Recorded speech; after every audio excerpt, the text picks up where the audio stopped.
कि शंकर जी के मंदिर जाते रहो, भगवान शिव को एक लोटा जल चढ़ाते रहो, शंकर भगवान को एक चावल का दाना चढ़ाते रहो, शिव के मंदिर में एक बेलपत्र चढ़ाते रहो, बेलपत्र ना मिले तो शंकर जी की उठाकर धोकर फिर चढ़ा दो, पानी ना मिले तो 3 बार ताली बजा दो, वो भी ना मिले तो शंकर के दरवाजे पर जाकर थोड़ा सा मुस्कुरा दो। भगवान शिव को लगेगा रोज आती है और मुस्कुरा के जाती है। पार्वती जी कहेगी मुस्कुरा इसलिए रही है कि 2 बार तो पशुपति व्रत कर लिए, रोज सोमवार का व्रत करती है, इसके बाद भी दुख नहीं कट रहा तो तुम्हें चिढ़ा कर जा रही है। शंकर जी कहेंगे अब इसका दुख मिटाना पड़ेगा, मुस्कुराओ उसके दरवाजे पर जाओ, उससे कहो तो दिल की बात।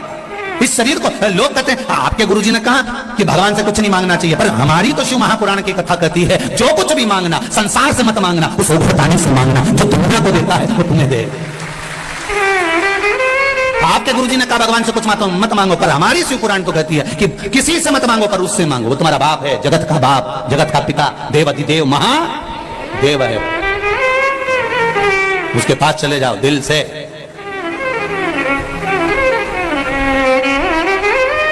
ये आत्मा, ये शरीर, ये सोने की रकम है, इस शरीर को भगवान तक लेकर जाओ।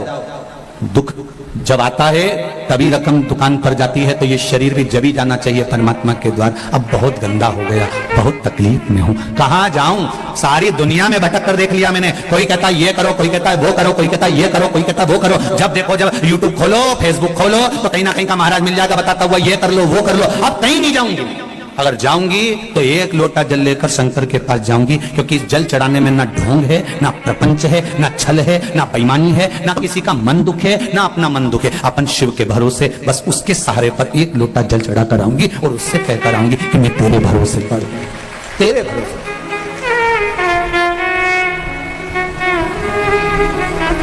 बस तेरा भोलेनाथ दया करना, मैं तेरे भरोसे हूँ।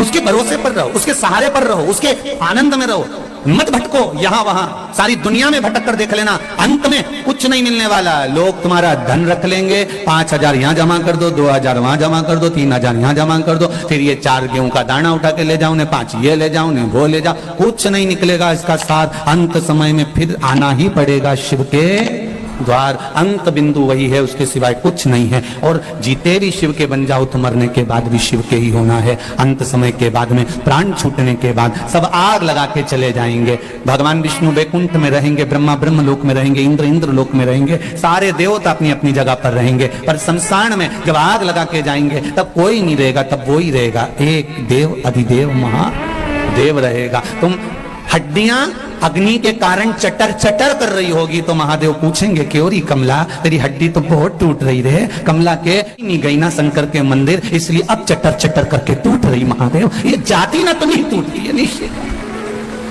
बहुत चटर चटर कर। जिंदा हो तब तक मोबाइल पे डीपी बदलते रहो, मरने के बाद तो एक फोटो फिक्स लगा रहेगा, फिर डीपी बदल ही नहीं पाओ।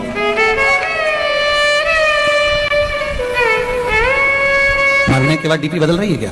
अरे बोलो तो सही, फिर एक जैसा फोटो इतना बड़ा फ्रेम में, माला पूरी और खीर चिपकी हुई और तुम पल्लू लेके मुस्कुराती हुई। इससे ज्यादा कुछ नहीं जीवन। जिंदा हो तब तक डीपी बदलते रहो, मरने के बाद तो एक फोटो डीपी पर फिक्स हो जाएगा, और वो भी छोरा छोरी लगाएंगे तो लगाएंगे भी। तो कौन लगा रहा है तुम्हारा फोटो? इतनी शान से जियो, मारा छोरा मारा छोरा। मरने के बाद इतने बैठे हो, तुम में से कौन है जो श्राद्ध में अपने डीपी पर अपने दादा परदादा का फोटो लगा दिया? जब उनका नहीं लगाया तुमने, तो तुम्हारी औलाद तुम्हारा लगाएगी। अरे जीजी जाने दो, रही राजस्थान वाली हो।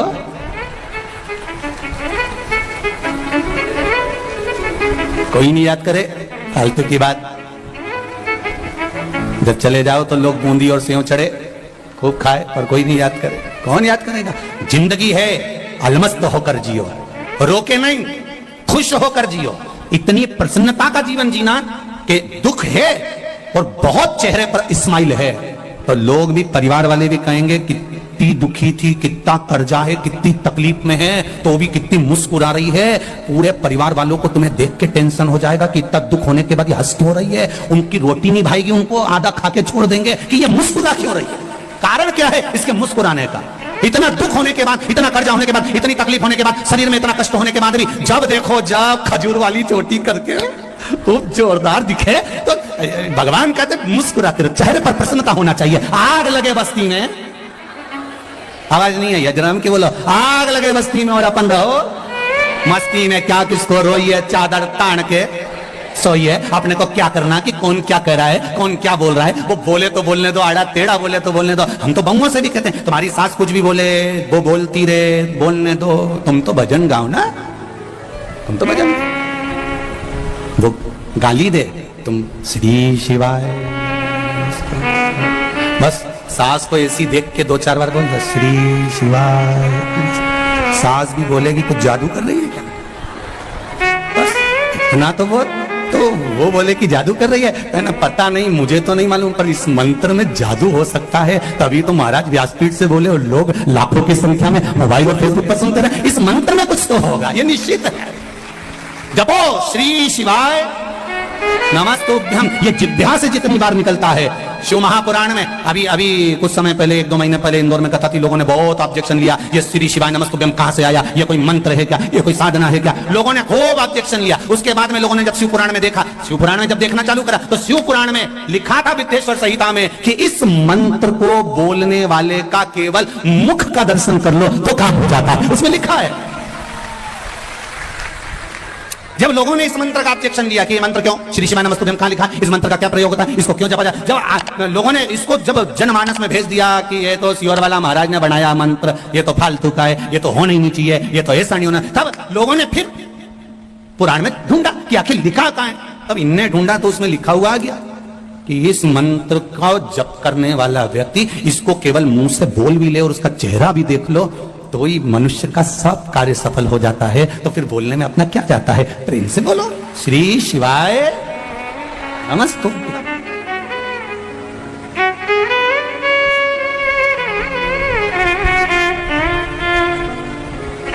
स्मरण है उसमें।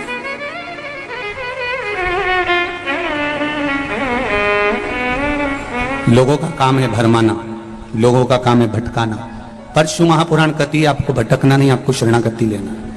शरणागति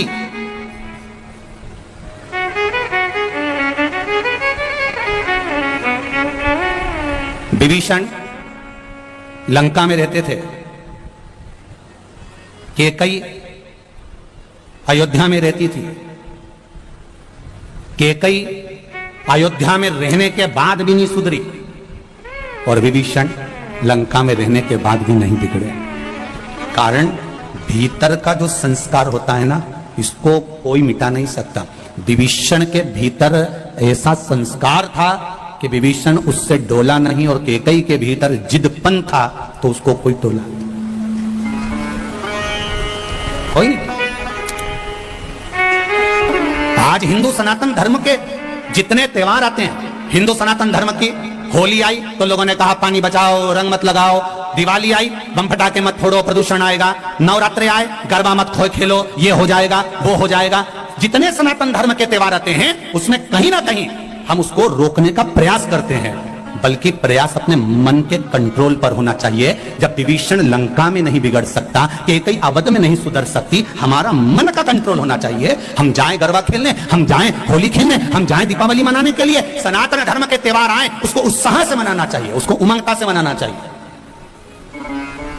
और अपने मन पर कंट्रोल रखना चाहिए कि हम कहीं गलत संगत में तो नहीं जाना। हमें हमारे माता पिता ने भेजा है, हमारे माता पिता ने हमको भेजा कि जाओ तुम, ये होली का त्योहार है, ये दिवाली का त्योहार है, ये गरबे का त्योहार है, ये त्योहार आया है, तुम अच्छे से मनाओ। रक्षाबंधन का त्योहार है, हमारे माता पिता ने जब विश्वास रखकर भेजा है तो हमारे माता पिता के विश्वास को हम तोड़े ना, बस इतना स्मरण होना चाहिए। बाकी का त्योहार कोई भी हो सनातन धर्म का, उसे दिल से मनाना चाहिए। जितनी उमंगता से मना सकते उतनी उमंगता से मनाओ।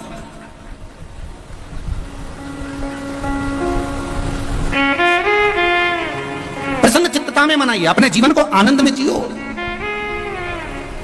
बड़ी मुश्किल से नर तन मिला है, ये लौटाने के काबिल नहीं है।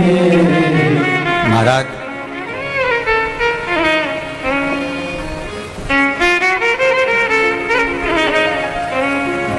83,99,999 जन्म फालतू के मिलते हैं। उसके बाद मनुष्य का जन्म है 84 लाख हुआ।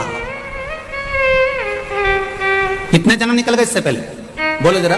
83,99,999 जन्म। कभी मच्छर बने थे, कभी जुआ, कभी खटमल, कभी झिंगुर, कभी कीड़ा, कभी जलचर, कभी थलचर, ना जाने कितने कितने जन्म। 83,99,999 जन्म तो ये जीव जंतु के मिले थे। आखिरी का जन्म है 84 लाखवां जन्म। कौन सा? अरे बोलो जम के, मनुष्य का। और 84 लाखवां जन्म, और इसके बाद भी कोई गारंटी नहीं दी जीजी कि अपन वापिस मनुष्य बन जाएंगे।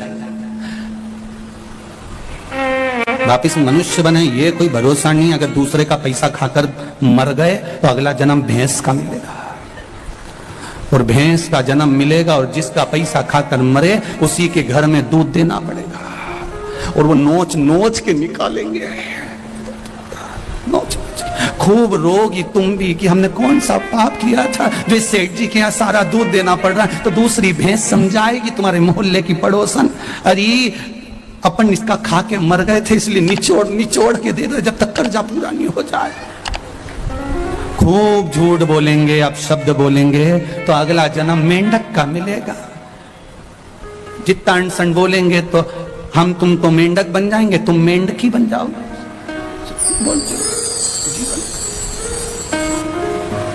एक जन्म 83,99,999 के बाद जो मिला है ये मनुष्य का शरीर बड़ा विचित्र है। अंतिम बिंदु है, आखिरी। और इसमें इतना हमें फालतू के प्रपंच में नहीं पड़ना। घर में रहो, परिवार में रहो, कितना भी झगड़ा हो, कभी लड़कर अपने मायके नहीं जाना, कभी लड़कर मत जा। इनकी छाती पे मूंग धलो पर मत जा। नहीं जाऊंगी जा। कोई कितना ही झगड़ा करे, सास कह भी देते हो तो तू तेरे पिताजी के पास जा, तू अपने बाप के घर जा। नहीं जाऊं, मैं तो शादी करके यहीं है और यहीं रहो, और जितना ज्यादा लड़ाई झगड़ा हो उतनी जोरदार रोटी में घी डाल के खाओ, क्योंकि लड़ने के लिए फिर एनर्जी भी तो चाहिए। तो तुम तो अच्छा खाओ और फिर दूसरा दिन तैयार होकर फिर बैठ चल। पर नहीं जाऊंगी मायके तो नहीं जाऊंगी जा। पहले का जमाना था कि लड़के मायके चले जाते, नहीं जाऊंगे तो जा। सियोर वाला महाराज ने मना करा, साला सरजी में बोला था नहीं जाऊंगी। वो कितना ही कि मैं तेरा सामान रख दूं, पैक करके छोड़ आऊं, नहीं जाऊंगी जा। और अगर वो बाहर छोड़ भी दे तो शाम को जब गाय भैंस अपने घर जाए तो उसकी पूंछ पकड़ के अंदर चली जाओ, और वो बोले क्यों आई? कि मैं तो आई नहीं रही थी, भैंस ली आई। मैं थोड़ी ना आई, तुम तो पहुंच जाओ।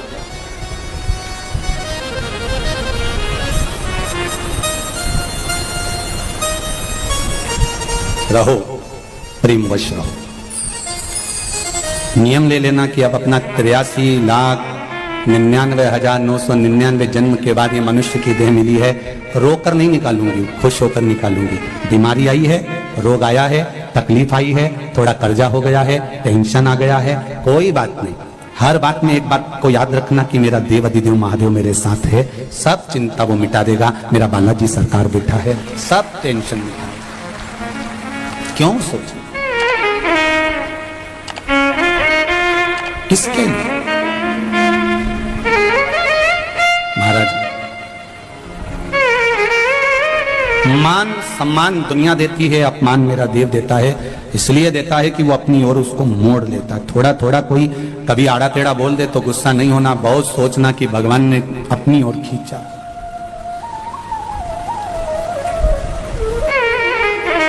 अपनी ओर खींचा, वो साधारण नहीं। भगवान शिव से अपने हृदय की बात, चित्त की बात भगवान रिटर्न भगवान शिव से जब दिल से, हृदय से, चित्त से हम भगवान को कुछ कहते हैं, भगवान सुनता, स्वीकार करता है। एक प्रसंग बड़ा सुंदर शिव महापुराण में आता है।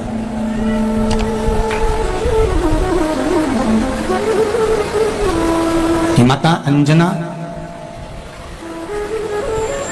गौतम बाबा और मतंग बाबा के कहने पर आराधना कर कर जब शिव रूपी पुत्र को ही प्राप्त कर सकती हैं, तो भगवान के भजन में, भगवान की भक्ति में वो बल है कि हम भी परमात्मा से परमात्मा को ही प्राप्त कर सकते हैं। ये नहीं है कि परमात्मा हमसे दूर है, हमारे भीतर जो है वो आत्मा है।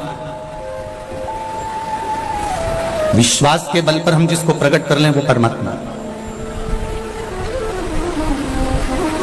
सारी समस्या का हल एक लोटा जल।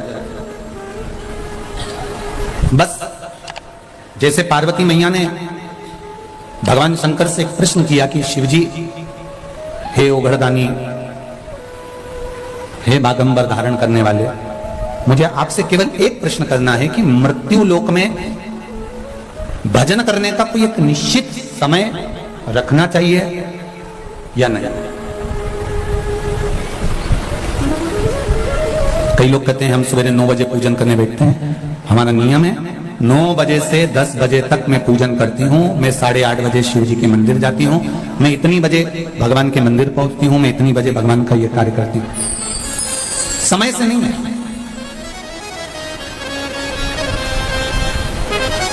2 बहनें थी, घर में चक्की नहीं थी। जब घर में चक्की नहीं तो दोनों बहनों ने विचार करा कि फिर ये गेहूं को कहां ले जाकर पीसे। किसी पड़ोसी के यहां गए और पड़ोसी के यहां जाकर दोनों बहनें गेहूं पीसने लगी।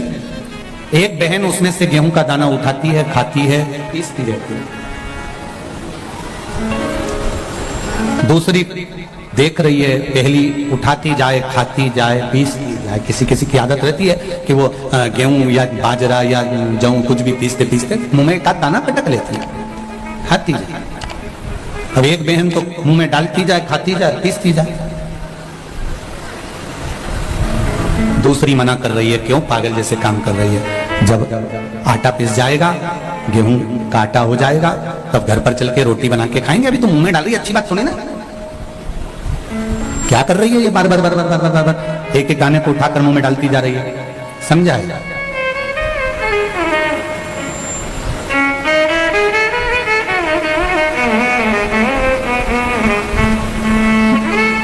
अब जिस गांव में ये दोनों बहनें रहती थी, दोनों गेहूं पीस रही थी, आटा बना लिया, एक खाती रही, पीसती रही, दूसरी उसको समझाती रही। उसी गांव में कबीरदास जी रहते थे। और उसी गांव में जब कबीरदास जी रहते तो ये दोनों बहनें जब आटा लेकर चली और चलते ही इन दोनों बहनों का पांव फिसल गया और फिसला और पूरा आटा कीचड़ में चला गया। अब आटा कीचड़ में गया, कबीरदास जी ने वहीं खड़े होकर बोल दिया, आटो पड़ो कीच में कछु न आयो हाथ, पीसत पीसत चबायो सोई निभायो साथ। अब कबीरदास जी लिख रहे हैं कि आटो पड़ो कीच में और कछु ना आयो हाथ, और पीसत पीसत जो चबायो वही दियो साथ। शिव महापुराण में यही कह रही है कि भगवान के लिए अलग से समय निकालने की जरूरत नहीं है। अपनी चलती हुई जिंदगी में, चलती हुई चक्की में, चलते हुए समय में भगवान के नाम का दाना मुख में डालते चलो, कब जीवन निकल जाएगा। और ये जीवन कब खप जाए, कोई भरोसा है क्या? और कई लोग इंतजार में बैठे हैं, अभी तो बचपन है, जवानी आएगी जब भजन करेंगे। अभी जवानी है, अधेड़ी आन दो जब भजन करेंगे। अभी अधेड़ी है, बुढ़ापा आन दो जब भजन करेंगे। उम्र का तुम्हारे को मालूम है कि तुम इतने साल में मरोगे? कोई जीवन का ठिकाना है क्या कि कब मर जाओगे?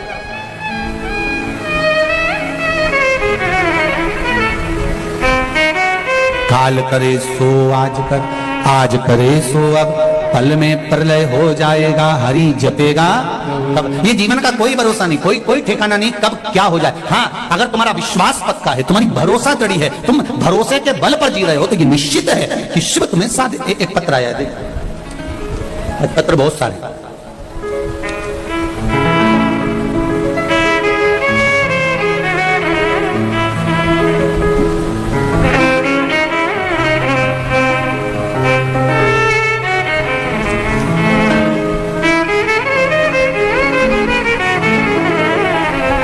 बनवारी लाल जी सीकर से हूं गुरु जी।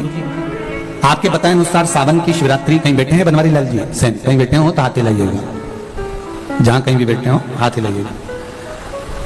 आपके बताए अनुसार सावन की शिवरात्रि पिछले साल मेरी बेटी ने पूजा की और अभिषेक किया। 14 साल उसकी शादी को हो गए थे, संतान नहीं थी गुरुदेव। 14 साल के बाद मई के महीने में 2022 को मेरी बेटी के घर संतान हुई है। मैं बाबा को भोग लगाने आया हूं। ये शिव है। एक पत्र और देखिए,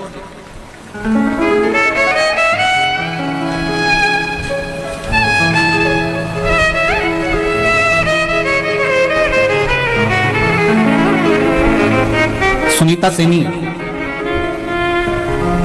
सुनीता जी सेनी अलवर से आई हैं, कहीं बैठी हो तो हाथ हिलाइएगा। आप ही हैं, दोनों हाथ हिला दो। श्री शिवाय नमस्ते। बाबा 6 महीने से किडनी और लीवर की बीमारी थी, जयपुर का इलाज चल रहा था, लेकिन कठिना बढ़ते ही आ रहा था। किडनी लीवर दोनों डैमेज हो गया। डॉक्टरों ने कहा कि डायलिसिस आ सकता है। क्रिटिना बढ़ते ही चले जा रहा था, थम नहीं रहा था। गुरुदेव बहुत दुखी हो चुके थे, खून भी 5 से 6 यूनिट रह गया था। मुझे बहुत चक्कर आते थे, शुगर बीपी थे।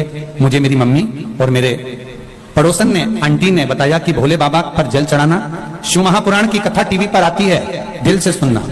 मैंने जल चढ़ाना चालू करा। उन्होंने कहा बेलपत्री चढ़ाकर लाकर खाना भी चालू करना और पानी पीना भी। बेलपत्र खाना भी शुरू किया। बाबा 2 महीने से बेलपत्री पर शहद वाला प्रयोग भी कर रही हूँ और बाबा की कृपा से मैं बिल्कुल ठीक हो चुकी हूँ और मैं दवाई खाना बंद कर दिया। श्री शिवाय, आराम है आपको, बस बाबा की कृपा हो। श्री शिवाय नमस्ते। अब मेरी किडनी और लीवर, डॉक्टर को जांच कराई है, काम करना चालू कर दिया है और किडनी लीवर जो डैमेज था वो भी बाबा की कृपा से अब चल लगा। बैठो बेटा। श्री शिवाय नमस्ते। बाबा की कृपा, शंभो।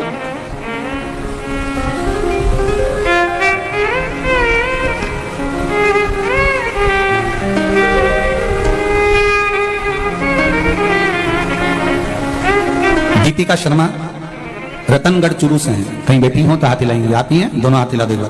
श्री शिवाय नमस्तोभ्यम। भजन की लाइन बहुत सुंदर लिखी है दीपिका जी आपने।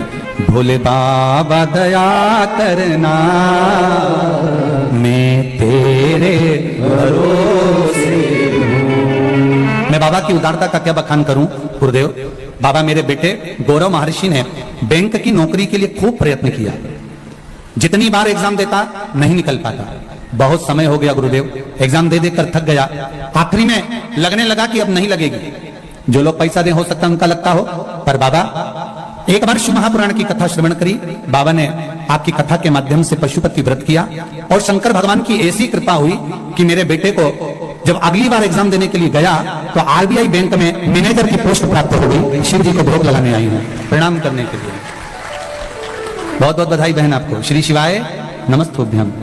गुरुदेव गायों को लंपी रोग ग्रसित गाय हैं, जिनको मेरे परिवार द्वारा शिवजी पर चढ़ाए हुए जल को पिलाने से गाय रोग मुक्त हो गई है। गुरुदेव हमारे यहाँ की गाय भी हमने शंकर जी पर चढ़ा हुआ जल और बेलपत्र खिलाया तो आराम लगना प्रारंभ हुआ है। ये शिव कृपा है। प्रणाम करती हूँ। हर हर